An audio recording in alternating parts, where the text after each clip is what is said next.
Shalom, shalom. First and foremost, call Allah Yahweh, Bahashem, Yahweh Shai, Bahashem, Bakah Kodash. This is your brother Kabab Ben Yahweh from the DC camp coming into with another lesson. Peace and salutations to the hopeful elect scattered across the four winds of the earth. And double honors to the apostles and elders of the great millstone who pushes this 110% truth to the best of their ability. This is a quick lesson entitled Pros and Cons of Cultivated Grapes and Wild Grapes. Just to make this a edifying lesson, I went into the AI overview on Google on the biblical difference between a wild grape and a cultivated grape. In the Bible, the distinction between a wild and cultivated grapes goes far beyond our comprehension. But don't worry, it's understandable. The cultivated grapes were carefully pruned, meaning carefully watched, protected, nurtured, nourished. They were fruitful, full of fruit, full of, prosperity, and symbolized righteousness and the Most High's blessing. And it symbolized the blessing and the covenant that Abraham, Isaac, Jacob has given to have everlasting salvation, involving with the vineyard that Yahweh Bashim Yahushai has planted. Now, as for you being or knowing a wild grape is also not. It's also a grape, but it's a grape that's described with rebelliousness, like being a rebellion to, the Most High, or basically a powerful metaphor for sin. And being a wild grape is really being considered a hypocrite, because your objective was to grow and be fruitful and prune in this truth, not to grow small, not to have but so much when the Lord has given you all and the opportunity and the space to grow, And in the Old Testament, it also says in the symbolic and spiritual difference between a cultivated grape and the cultivated version. The Old Testament and the Promised Land was famous for its grapes harvest. Cultivated for grapevines represents peace, prosperity, and a faithful relationship with the Most High. So being a cultivated grape is meaning that you understand the commandments. You understand the ways of knowing the laws and how to live by it. And once you live by it, you achieve the faith that the Lord Yahweh Bashim Yahushai has given us through his wisdom, through the nurturing, through the watering, through the bread, through the milk, through the honey, the food of this truth, And that's a testament that we build with the Most High by seeking him diligently. Achieving new growth. In the New Testament, Yahweh Shai uses the cultivated grapevines and the true vines metaphor, where believers may stay focused and connected to him to produce good and spiritual fruits. Meaning, obtaining the doctrine and going by the doctrine and working and showing the works. And when you show the works as a grapevine, you're showing the works by improving your growth, improving the opportunity to produce more grape clusters. Seek more people to understand this truth, to spread this truth out, to pollinate this truth in other areas of the grape yard, the vineyard. And for a wild grape, a rebellious and disobedient. The wild grapes are mostly famous in biblical mentions for the Most High plants as a choice vineyard, but in the yields only wild grapes instead of good fruits.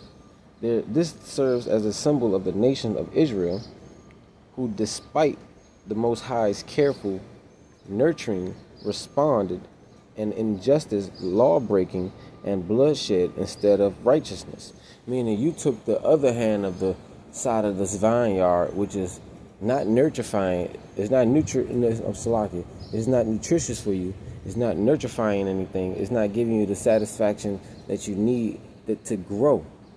It's not giving you the stability for you to grow. It's not giving you the strength, the tolerance, that barrier to maintain through the wickedness. Instead, you're indulging in wickedness, and indulging in wickedness won't give you the prosperity that you need when it comes to keeping the law's commandments. You know, you're disobeying the commandments. Therefore, you don't seek prosperity. You're not growing the way that you need to as a grape in this vineyard. You're smaller than the average cluster.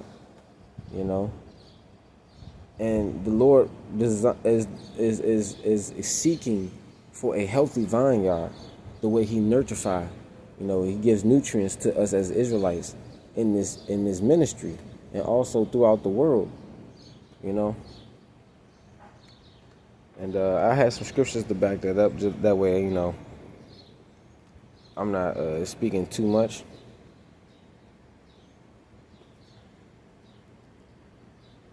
This is Isaiah 5, verse 1.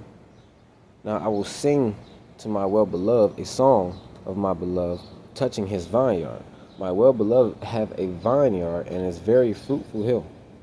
And he fenced it, Slakia, and gathered out the stones thereof, and planted it with the choicest vines, and built a tower in the midst of it, and also made a winepress therein, and he looked at it should bring forth grapes, but it brought forth wild grapes. And now, O inhabitant of Jerusalem, and men of Judah, judge, I pray you, betwixt me and my vineyard. What could have been done more to my vineyard that I have not done in it? Wherefore, when I looked at it, should bring forth grapes, and brought it forth wild grapes. And now go to, I will tell you that I do to my vineyard. I will take away the hedge thereof, and it shall be eaten up, and break down the walls thereof, and it shall be trodden down. I will lay it waste. It shall be pruned, nor digged. It shall not be pruned, Slakia. It shall not be pruned, nor digged. But there shall come up barriers and thorn, and I will also command the clouds that they rain no rain upon it. Verse 7, for the vineyard of the Lord Yahweh of hosts is the house of Israel, and men of Judah his pleasant plants. And he looked for judgment, but behold oppression, for righteousness, but behold a cry. Woe unto them that join house to house, that lay field to field, till there be no place, that they be placed alone in the midst of the earth. Verse 9, and my ears say, the Lord Yahweh of hosts, of a truth many houses shall be desolate, even great and fair, without inhabitants. Now, this is going into the choice of a vineyard that is built with the wicked, and it's established into this wicked soil ground barrier, which is going into the Israelites that chose the route of being, not a cultivated grape. And they instead chose the route of a wild grape. Therefore, the Lord Himself is not going to save you when it comes to you trying to nurture or grow into this world. He's going to remove you from out of that vineyard that us as Israelites are still pushing to be prudent. We're still pushing to be cultivated. We're still pushing to be nurturifying in this truth. So the goal that the Lord Yahweh Hashem Yahushua expects from Israel is to cultivate ourselves into growing in this truth. And growing takes tolerance. It takes the stability. It takes faith. It takes hope in the Lord, in His prophecy. And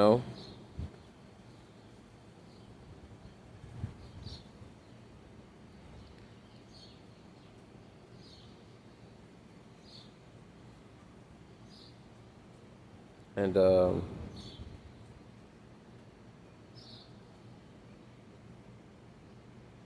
just wanted to skip down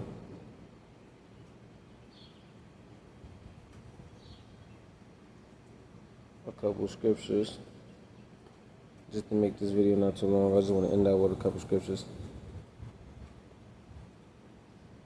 And it's best to set your mindset correct when it comes to renewing your mind to be able to cultivate a grape, or renewing your mind to be healthy in this truth and pure in this truth in the Lord's name.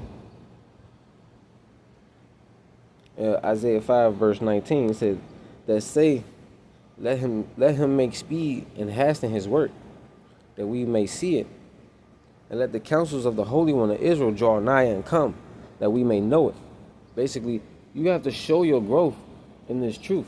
You have to prepare yourself to put yourself out there to show the world that you are a cultivated grape in this ministry. You're not a wild grape in this truth, because you're destined to be plucked by the Most High and be preserved for everlasting life. To be pressed in that wine and as that bottle that He will keep with Himself. And we're all looking forward to being a cultivated grape that's being plucked.